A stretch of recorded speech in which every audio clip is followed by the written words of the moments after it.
We're at the former Governor's Mansion State Historic Site. When this house was built in 1884, Bismarck was a pretty new town. It was only 12 years old, founded in 1872, and it did not have a water system. You had basically two choices. A well on your property, which was not that common because you had to dig down roughly 30 feet for good water, or you acquired water from the Missouri River.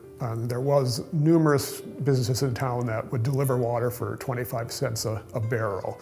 So it was a way to get water, but this house actually, when it was built, had two very modern water conveniences. It had a 10,000 square foot cistern that collected rainwater and snow melt off the roof.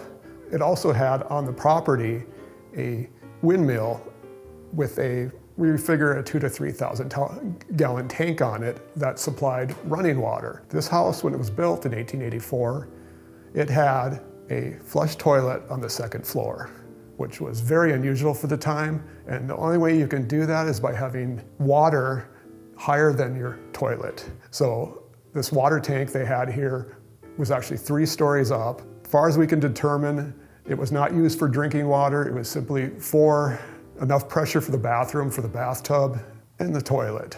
Well, we're going to go down to the basement. We're going to actually look at what the cistern looked like down in the basement.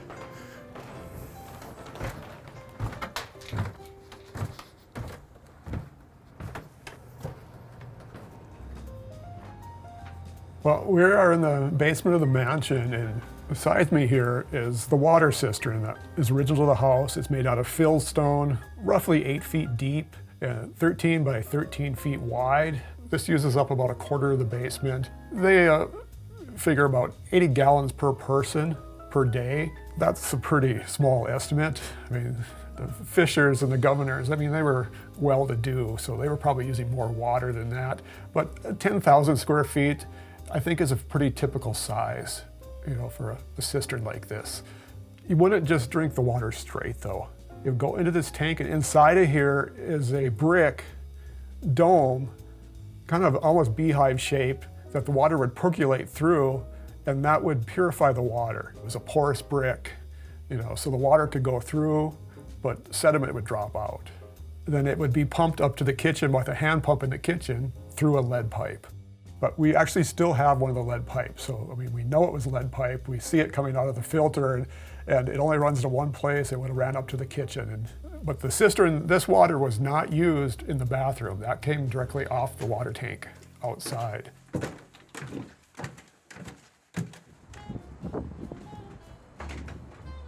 Well, we're out here in the west yard of the former Governor's Mansion. And in 1884, when the house was built, there was out here a windmill as tall as the house. And the house is about, it's a 2.5-story house. The windmill itself, the blades, they were probably 8 feet across. So, I mean, this was a massive windmill right next to one of the nicest houses in town.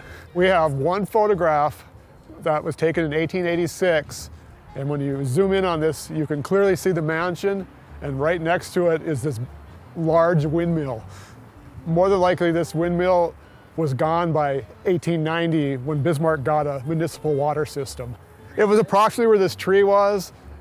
This tree was planted in the 1920s, so it's over 100 years old, and it's a little bit taller than the mansion is, and the windmill was a very similar size and height-wise. Nowadays, we find water, it's just, we don't even think about it. We just go up to our sink and fill our glass up. But, when this house was built in 1884, it was a little more complex. If you wanted water, you had to work for it. You had to bring it in, you had to dig holes in the ground and collect rain. It was a lot of work.